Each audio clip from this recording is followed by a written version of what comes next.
mokonzi azala na bino sango elamu lokola Saint Matthieu akomi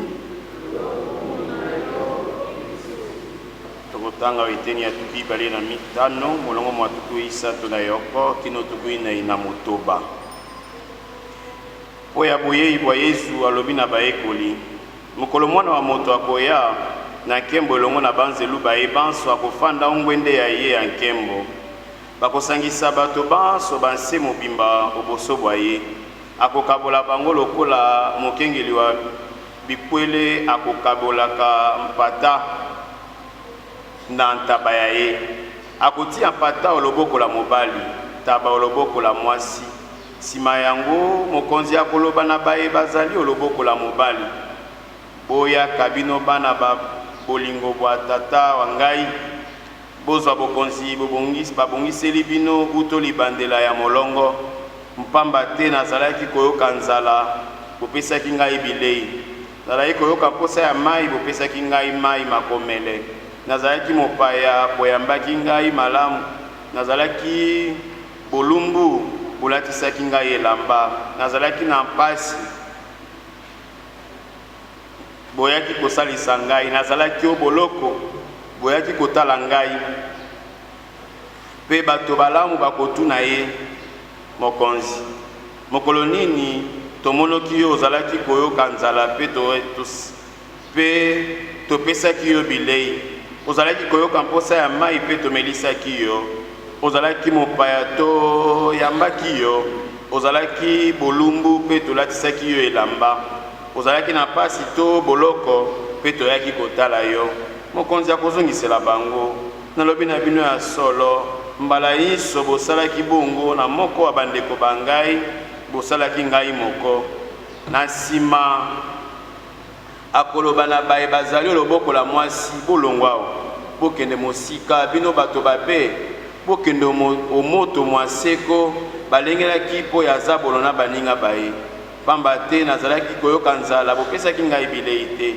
nazalaki koyoka mposa ya mai bopesaki ngai mai makomele te nazalaki mopaya boyambaki ngai te nazalaki bolumbu bolatisaki ngai elamba te nazalaki na mpasi o boloko boyaki kotala ngai te bango mpe bakotuna ye mokonzi mokolo nini tomonoki yo ozalaki koyoka nzala to posa ya mai oyaki mopaya to ozalaki bolumbu ozalaki na mpasi to okangemaki yo boloko mpe tosalisaki yo te akoyanela bango nalobi na bino ya solo mbala yesu bosalaki bongo te na moko wa bato bangai bosalaki ngai moko mpe bongo te bakokende kozwa etumbu ya seko kasi bato balamu bakokende po esika ya bomoi bwa seko lokumu na yo baba nzambe boboto ondeko il est vivant il est ressuscité nani wana tobeteli ye maboko makasi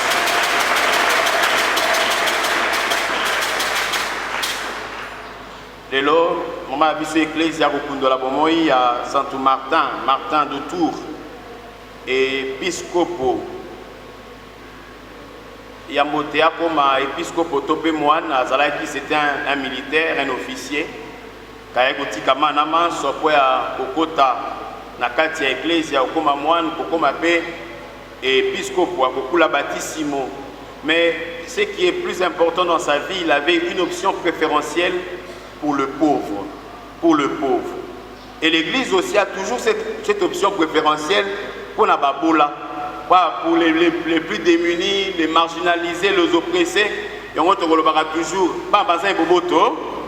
surtout quand ils ont un débat politique, un débat, on va toujours, l'église doit être au milieu du village. Boboto, il est vivant. L'église doit être, je ne refuse pas, l'église doit être au milieu. Mais l'église prend toujours la part des pauvres, des marginalisés. La voix de sans voix. L'église est la voix de sans voix, de ceux qui sont incapables de s'exprimer, de ceux qui sont incapables de se vêtir. L'église a toujours cette option préférentielle pour les pauvres. Et moi, moni na kati ecclesia, il y a toujours des services, soit il y a diaconie, soit il y a caritas, pour penser aux pauvres, pour penser aux plus démunis, pour penser à ceux qui sont rejetés, le rejeté de la société. L'église a toujours un œil regardant pour Abatoana. Il y a une église à Kosenga, tout autour de nous, pensons aussi aux pauvres. Attends-moi mon corps. Il y a toujours un pauvre, il y a toujours un plus démuni que soi. Attends toujours. Peut-être aux la copo ya maï, mais ça n'a même pas la verre. Il est vivant. Il est ressuscité. Il y a mais même pas la verre. Il y a toujours un plus démuni. Il y en a toujours. Ne pense pas qu'il y a un. Oui, mais toi tu as trouvé, ne serait-ce que 2 repas la journée, mais il y a des gens qui n'ont même pas trouvé, même pas poto. Il y a Masangu Bacha Mungwana Mafutambila. Il est vivant. Il est ressuscité. Naliwana, Mabuka Moya Naliwa Manzang. Tomela Kango, Potopoto Ngai. Potopoto Ngai, Mouche Mungwa, nous sommes d'autres comme Mafutambila. Yozana Bleban, mais na Moussa Zaka na Pondo, Kochana Katalipa. Boboto. Yozana Bleban, Yozana Margarine, mais Zana Moussa Zaka na Pondo. Et Zanga Koutou Thompson na Katia Maïma, il est vivant. Il y a un Katia Lipa. Il y a toujours un pauvre, il y a toujours un plus démuni.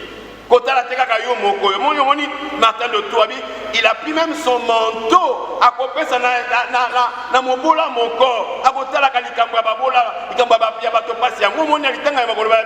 L'esprit du Seigneur a quitté Lingaï, pas un évangile pour assujettir bango, mais un évangile de libération. Mais qu'on libérer bango na matière na bomo iwabiso comme il peut ça pour être c'est ça. L'évangile que Jésus nous apporte, ce n'est pas un évangile mais un évangile de libération. J'avais faim, j'étais nu, j'étais enfamé, j'étais un étranger. Tu es venu à mon aide, tu es venu à mon secours. Bien-aimé de Dieu, pensons à ceux qui souffrent, pensons aux malades, pensons à ceux qui sont marginalisés, pensons aux prisonniers. À Salata Mokolomoko Tata, voilà vraiment apostolat, à terre prison. Mokoloko Kota prison qui est la prison. Nasu Kotika au Salamabe. Et ça, Bisrami Balewana, Boloko, na hôpital. Fanda nona banganda n'engo melakawana. Ukasi bo moye sukiwana. Tu entres dans les hôpitaux, dans les soins intensifs.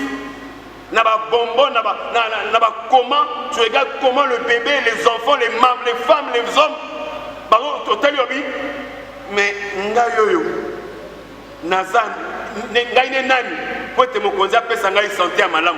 T'as mes frères et sœurs, nous avons la raison. Pour le souffle de vie, pour la santé qu'il nous donne. Parce qu'en ce matin, si vous allez dans les hôpitaux, vous verrez des gens au tel immobile. Qui suis-je pour que je sois en bonne santé? Et des fois, qui suis-je pour qu'on s'en va autant de la prison, des innocents aussi, il y en a. Mais on va forfait coûter au salaire. Ce qui va être l'état. Il y a 20 ans, 25 ans, mais le Seigneur te donne la grâce d'être là en liberté. Nous sommes obligés à comprendre l'ensemble de la Maboko. Et je veux qu'en ce matin, tu penses à l'Ikamouana. Au mitala, n'engozali kotam sabo moiboyo. Otala paix, bazali na ba souffrance. Des fois, j'étais malade. Tout le monde a entendu le slogan. J'étais malade, tu es venu. Il y a des gens qui souffrent. Il y a des gens qui sont malades. Et mes frères, mes sœurs, je vous demanderai en cette semaine, fais un sacrifice. Même un $10 ici, aide quelqu'un qui est à l'hôpital. Une femme, un homme, un enfant. Je veux que chacun de nous, même moi, je ferai un effort cette semaine d'aider un malade. Il est vivant. Si vous avez même la possibilité d'aller visiter les prisonniers, faites-le. Faites-le. N'attendez pas à toi, attends Yomoko. Il y a les gens de Marie, et il y a monté à Monsa tout est. Même beaucoup Kangamata, 2, 3, oui, Tomela Kabobidin, Mbonga Semaine, il y a Masanga Batembo, Tokangisa Moto Kotala Tabaku, Totala Boudoussa. Faites cela, t'as 2 ou 3 pour ça les sabbats. Je veux qu'on ce matin, comme l'Église a toujours une option préférentielle pour les pauvres, total appel Ikambo ya bato abola. Ba pauvre ya ba sebe na biso, ba pauvre ya mabota na biso pe. Dans nos familles, il y a des gens qui souffrent, il y a des cousins, il y a des cousines, il y a des tantes, il y a des neveux qui n'ont rien à mettre sous la dent. Pensons aussi à eux. Oyo benga rabango te ina tonga lelo, obenga pichu, bolali malamu, ese boliaki, ya kozota saka loso. Na ebite, ba futi na batote, mais ouais mon to maki na sonya liputa. Mes frères, mes soeurs, nourris même ton cousin, nourris même ton neveu en ce jour. Pose un acte de charité envers un pauvre. Oya sana mato ya koyoka.